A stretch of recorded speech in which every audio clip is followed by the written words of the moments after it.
Assalamualaikum warahmatullahi wabarakatuh.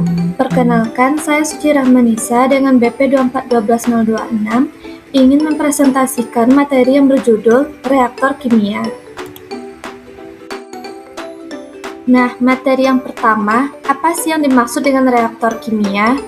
Reaktor kimia adalah alat atau wadah tempat terjadinya reaksi kimia, yaitu proses perubahan zat awal reaktan menjadi zat hasil produk. Nah, di dalam reaktor kimia, reaksi berlangsung dalam kondisi yang dikendalikan seperti suhu, tekanan, waktu reaksi, pencampuran, agar reaksi tersebut berjalan dengan aman dan menghasilkan produk sesuai yang diinginkan. Nah, kategori yang pertama, reaktor kimia berdasarkan bentuknya. Yang pertama yaitu reaktor tangki atau tank reaktor. Reaktor tangki berbentuk berjana tertutup yang biasanya dilengkapi dengan pengadu. Nah, fungsi pengadu adalah untuk mencampur reaktan agar konsentrasi dan suhu merata di seluruh bagian reaktor. Reaktor ini banyak digunakan untuk reaksi fase cair dan reaksi yang membutuhkan pencampuran sempurna. Reaktor tangki mudah dikontrol dan dioperasikan sehingga sering digunakan pada skala laboratorium maupun industri. Nah, salah satu contoh dari reaktor tank ini adalah CSTR atau Continuous Stirred Tank Reactor. Penggunaan CSTR digunakan pada proses reaksi kontinu dengan kondisi pencampuran sempurna sehingga konsentrasi dan suhu di dalam reaktor seragam. Nah, contoh penggunaannya pada industri kimia cair, pada reaksi asam dan basa, pada proses fermentasi, pada etanol dan asam laktat, serta pengolahan limbah cair dan produksi pupuk cair. Keunggulan dari reaktor ini adalah diantaranya suhu dan konsentrasi seragam, mudah dikontrol secara kontinu, cocok untuk reaksi eksoterm, dan operasinya stabil. Sedangkan kelemahannya diantaranya adalah yang pertama, konversi per volume relatif rendah, membutuhkan volume besar, tidak efisien untuk reaksi orde tinggi, serta konsumsi energi pengadukan cukup besar. Nah, industri yang menggunakan reaktor ini diantaranya adalah yang pertama industri kimia dasar pada produksi asam sulfat, asam nitrat, dan juga basa. Yang kedua industri pupuk pada proses netralisasi dan reaksi larutan. Yang ketiga industri fermentasi pada produksi etanol, asam laktat, dan enzim. Serta pada industri pengolahan air, pada proses koagulasi dan juga netralisasi. Reaktor kimia berdasarkan bentuknya yang kedua adalah reaktor pipa atau tubular reaktor. Reaktor pipa berbentuk pipa panjang tempat reaktan mengalir dari ujung ke ujung lainnya. Selama aliran berlangsung, reaksi terjadi secara bertahap sepanjang pipa. Konsentrasi reaktan dan produk berubah seiring bertambahnya panjang pipa. Reaktor ini cocok untuk reaksi cepat dan produksi skala besar karena memiliki konversi tinggi, akan tetapi pengendalian suhu lebih sulit dibandingkan reaktor tangki. Nah, penggunaan pada reaktor pipa ini yaitu yang pertama pada produksi skala besar, yang kedua industri petrokimia, dan selanjutnya reaksi gas atau cair kontinu. Nah, keunggulan dari reaktor pipa ini adalah yang pertama, konversinya tinggi, efisien untuk reaksi orde tinggi, tidak memerlukan pengadu, dan cocok untuk operasi kontinu. Sedangkan kelemahannya diantaranya yaitu yang pertama sulit dikontrol, yang kedua sensitif terhadap perubahan operasi, serta sulit dibersihkan. Nah, contoh industri yang menggunakan reaktor ini adalah yang pertama industri petrokimia pada proses cracking hidrokarbon. Yang kedua industri plastik pada polimerisasi kontinu seperti PE dan PP. Selanjutnya industri kimia gas pada produksi etilena dan propilena. Dan yang terakhir yaitu industri asam sulfat pada tahap oksidasi SO2 menjadi SO3. Alasan penggunaan reaktor ini pada industri tersebut adalah memberikan konversi tinggi dan cocok untuk produksi skala besar secara kontinu. Reaktor selanjutnya adalah reaktor unggun tetap atau fixed bed reaktor. Reaktor unggun tetap berisi katalis padat yang tersusun diam di dalam reaktor. Nah, reaktan mengalir melewati katalis sehingga reaksi terjadi pada permukaan katalis. Reaktor ini banyak digunakan untuk reaksi katalitik karena desainnya yang sederhana dan mudah dioperasikan. Nah, kekurangannya adalah katalis dapat mengalami penyumbatan atau penurunan aktivitas akibat penumpukan karbon atau coking. Nah, penggunaan reaktor fixed bed ini diantaranya adalah yang pertama untuk reaksi katalik heterogen, yang kedua pada industri pupuk atau amonia, yang ketiga pengolahan minyak bumi, serta untuk memproduksi metanol. Nah, keunggulan dari reaktor ini adalah yang pertama efisiensi katalis tinggi, yang kedua konversinya besar, dan selanjutnya desain relatif sederhana. Sedangkan kelemahan dari reaktor ini adalah yang pertama tekanan turun tinggi, yang kedua katalis dapat terdeaktivasi, sulit mengganti katalis, serta pengendalian panas yang sulit. Nah, contoh industri yang menggunakan reaktor ini adalah yang pertama industri pupuk untuk sintesis amonia atau Haber-Bosch. Yang kedua industri metanol untuk sintesis metanol dari CO dan H2. Dan selanjutnya industri minyak bumi pada hidrosulfurisasi, dan yang terakhir pada industri petrokimia pada reforming katalitik. Nah, alasan penggunaannya adalah digunakan karena efisiensi katalis tinggi sehingga cocok untuk reaksi heterogen. Selanjutnya adalah reaktor unggun terfluidisasi atau fluidized bed reaktor. Reaktor unggun terfluidisasi menggunakan partikel katalis padat yang dibuat melayang oleh aliran gas atau cairan dari bawah. Kondisi ini membuat katalis dan reaktan tercampur dengan sangat baik. Reaktor ini memiliki perpindahan panas yang tinggi dan suhu yang lebih merata. Namun, desain dan pengoperasiannya lebih kompleks dibanding reaktor unggun tetap. Nah, perbedaan antara unggun terfluidisasi dan unggun tetap terletak pada katalisnya. Pada unggun tetap, katalisnya tersebut tidak bergerak sehingga reaktor melewati celah-celah yang ada pada katalis. Sedangkan pada reaktor unggun terfluidisasi, katalisnya tersebut dibuat melayang sehingga katalisnya tersebut memiliki sifat seperti fluida. Penggunaan reaktor ini diantaranya adalah yang pertama reaksi untuk katalis padat, yang kedua pada industri petrokimia, dan yang ketiga pada proses pembakaran. Nah, keunggulan dari reaktor ini adalah yang pertama perpindahan panasnya sangat baik, yang kedua suhu reaksinya seragam, selanjutnya mudah mengganti katalis, dan juga minim hotspot. Nah, kelemahan dari reaktor ini adalah yang pertama desain dan operasinya kompleks, yang kedua abrasi katalis, yang ketiga konsumsi energinya tinggi, dan yang terakhir investasi awalnya mahal. Nah, industri yang menggunakan reaktor fluidisasi ini adalah yang pertama industri petrokimia pada fluid catalytic cracking atau FCC.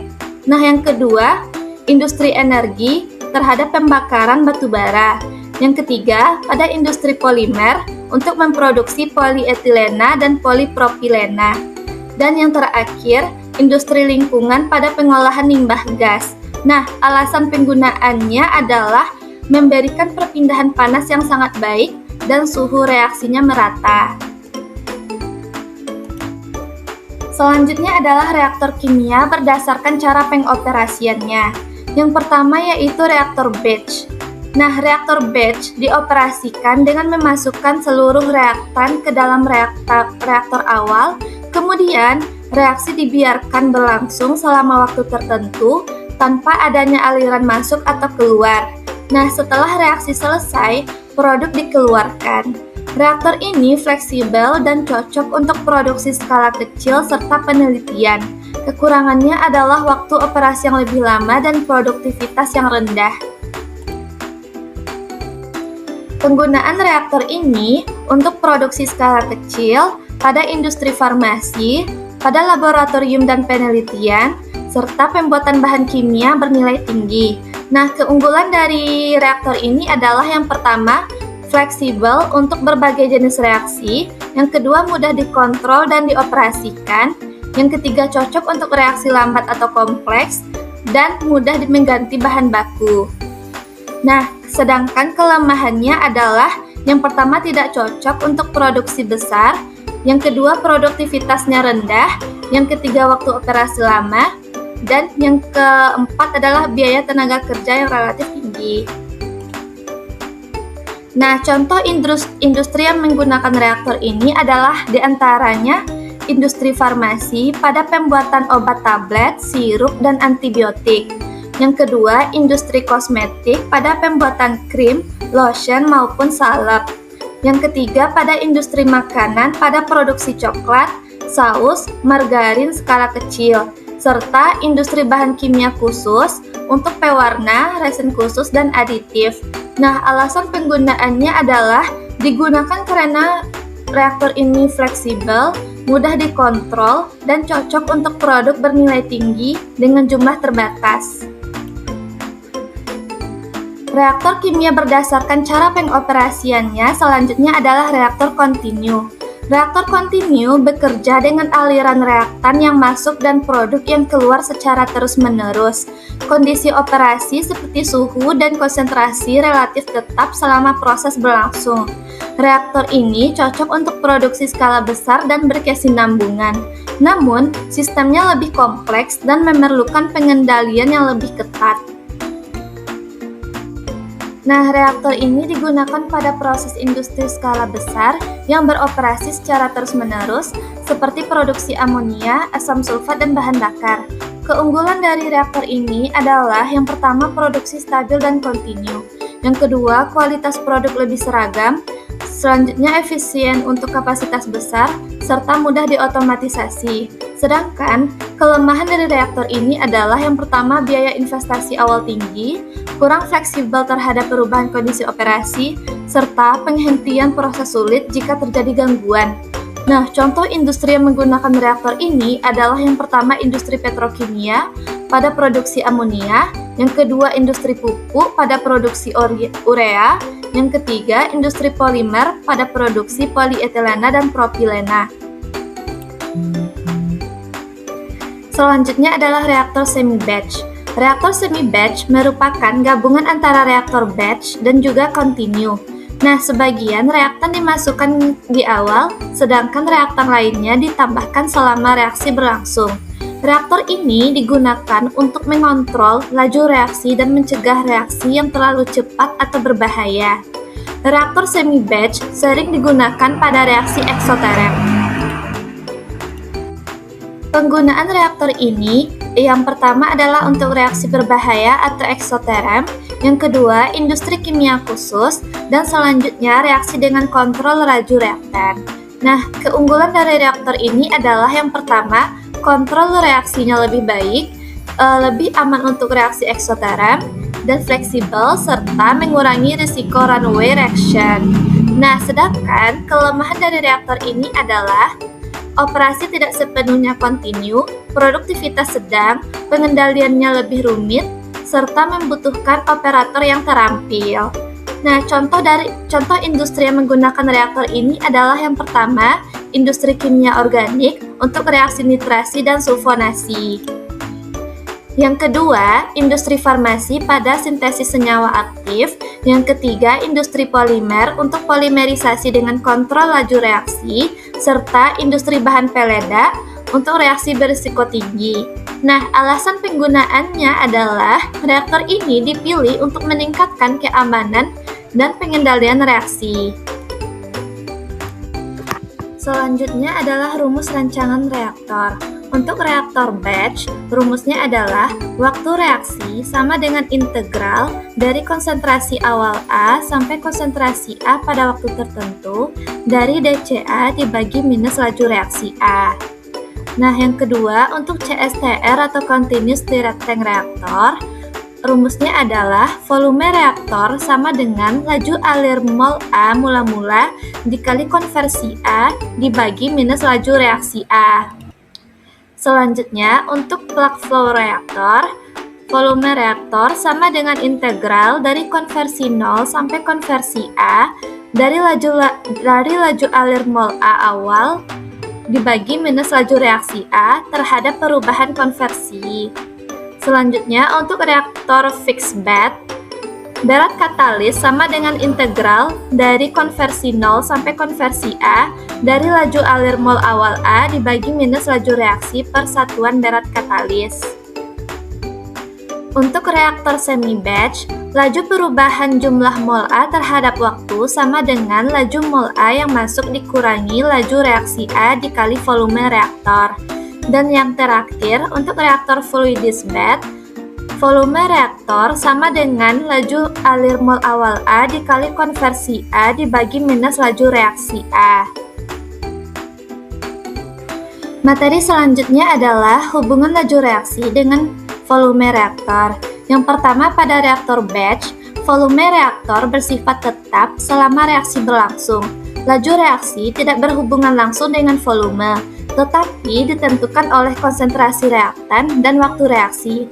Yang kedua, pada reaktor tangki CSTR, hubungannya adalah jika laju reaksi kecil, dibutuhkan volume reaktor yang besar.